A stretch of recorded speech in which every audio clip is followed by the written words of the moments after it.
Babak gugur UEFA Champions League musim ini dibuat geger. Sebuah klub yang sebelumnya sama sekali tidak diperhitungkan tiba-tiba menjadi ancaman serius bagi raksasa-raksasa Eropa. Tim itu adalah Bodo Glimt. Tidak percaya? Lihat saja yang terjadi pada leg pertama babak 16 besar ketika wakil Norwegia tersebut tampil luar biasa dan menundukkan Sporting CP dengan skor meyakinkan 3-0. Kemenangan itu semakin menegaskan status Bodo Glimt sebagai giant killer di kompetisi ini. Dalam perjalanan mereka musim ini, sejumlah klub besar sudah merasakan betapa sulitnya menghadapi tim asal Norwegia tersebut. Manchester City, Atletico Madrid, hingga Inter Milan termasuk di antara nama-nama besar yang harus mengakui ketangguhan mereka. Netgoal Plus kali ini akan mengulas bagaimana dongeng Bodo Glimt terus berlanjut di panggung Liga Champions. Simak kisahnya sampai tuntas.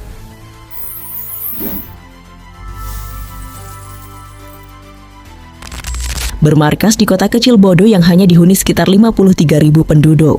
Wilayah ini termasuk salah satu daerah paling utara dalam peta sepak bola Eropa. Bagi klub tersebut, mampu mencapai fase gugur UEFA Champions League saja sudah menjadi pencapaian yang penuh tantangan. Sejak didirikan, klub ini harus menghadapi berbagai kendala logistik untuk bisa bersaing di kompetisi nasional Norwegia pada era 1970-an. Jarak perjalanan yang jauh serta kondisi geografis menjadi tantangan tersendiri. Bahkan dalam perjalanan sejarahnya, mereka sempat mengalami degradasi sebelum akhirnya mampu bangkit kembali. Perubahan besar baru mulai terlihat sejak tahun 2020. Sejak saat itu, Bodo Glimt mulai meraih sejumlah gelar domestik, menembus semifinal UEFA Europa League, dan kini tampil untuk pertama kalinya di Liga Champions. Dalam perjalanan musim ini, mereka juga mencatat sejumlah hasil mengejutkan dengan mengalahkan beberapa raksasa Eropa. Bodo Glimt menundukkan Manchester City dan Atletico Madrid pada fase grup, sebelum kemudian menyingkirkan Inter Milan kandang dan tandang pada babak playoff. Padahal perjalanan Bodo ke babak gugur terasa mustahil setelah mereka gagal menang dalam 6 laga fase grup pertama. Pemain yang membuka keunggulan bagi Bodo Glimt ke gawang Sporting, Sondre Brunstad-Vedt, mengaku puas dengan penampilan timnya. Ini perasaan yang sangat menyenangkan dan saya cukup puas dengan penampilan saya serta tim, kata Vedt seperti dikutip dari Agence France Presse. Pertandingannya cukup terbuka dan sebenarnya kami bisa lebih mengontrol permainan. Namun menurut saya kami tampil baik melawan tim yang kuat.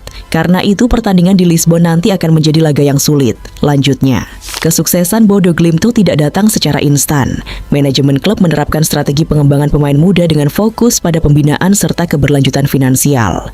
Model tersebut terbukti efektif dan sekaligus membuat klub ini menarik bagi para pemain yang ingin berkembang. Menurut pelatih mereka, Kjetil Knutsen, keberhasilan tim juga lahir dari identitas permainan yang jelas serta latihan dengan intensitas tinggi. Ia bahkan mengakui bahwa filosofi permainan timnya banyak terinspirasi dari gaya sepak bola yang pernah diperkenalkan oleh Jurgen Klopp bersama Liverpool. Klopp dikenal mempopulerkan gaya bermain cepat dan agresif yang sering disebut sebagai sepak bola rock and roll, sebuah pendekatan yang berbeda dengan filosofi penguasaan bola ala Pep Guardiola bersama Manchester City. Pendekatan intensitas tinggi tersebut terbukti efektif bagi Bodo Glimt. Bahkan Manchester City sempat merasakan langsung tekanan permainan mereka ketika kalah 1-3 pada fase grup musim ini. Kemenangan melawan Sporting CP bukan hanya soal skor. Jika melihat statistik pertandingan, Bodo Glimt justru tampil jauh lebih dominan sepanjang laga. Tim Norwegia tersebut mencatat expected goals sebesar 2,46 dari total 10 tembakan yang dilepaskan. Sebaliknya, Sporting hanya mampu menghasilkan XGE sebesar 0,51 dari 9 percobaan.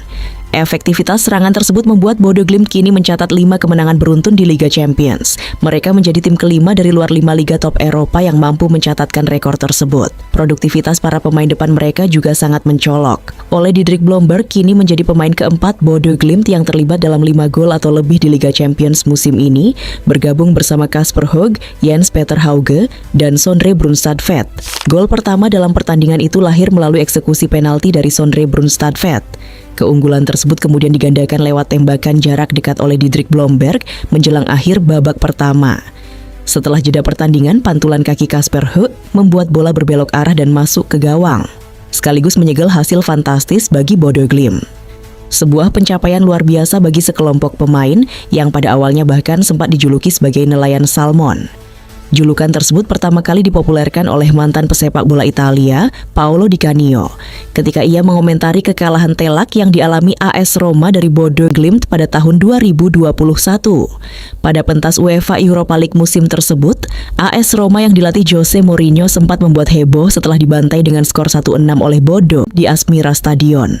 Kekalahan telak itu memicu berbagai komentar dari para pengamat sepak bola. Salah satu yang paling kontroversial datang dari mantan penyerang Italia, Paolo Di Canio. Ia menilai Roma seharusnya tidak dipermalukan oleh tim yang menurutnya hanya berisi pemain-pemain biasa. Di Canio bahkan menyindir para pemain Bodo Glimt dengan menyebut mereka sebagai nelayan salmon.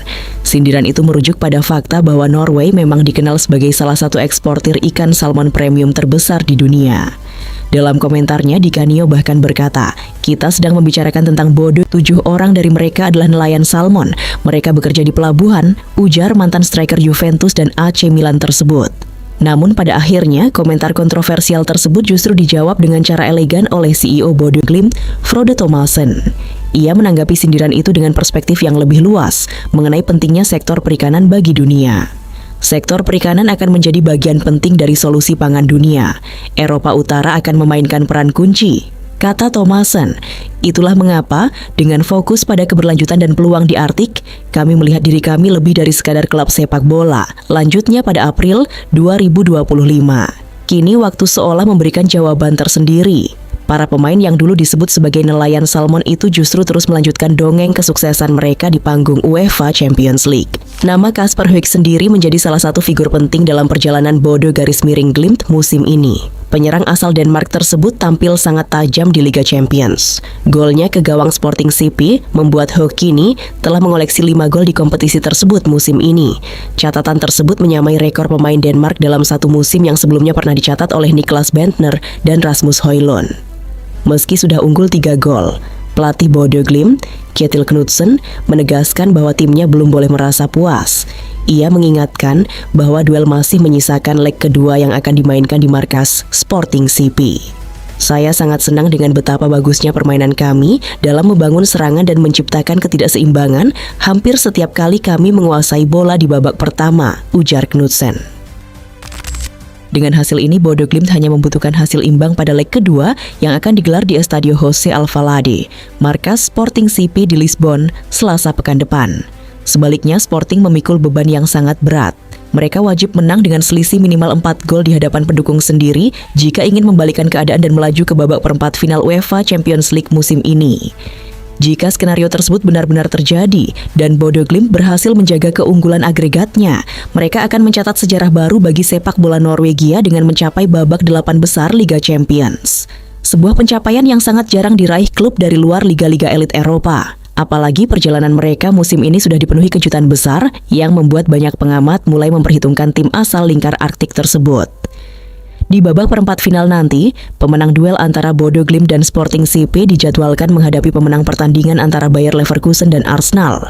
Artinya, jika berhasil melangkah lebih jauh, tim asuhan Kjetil Knutsen berpotensi kembali menghadapi raksasa Eropa dengan reputasi besar di kompetisi ini.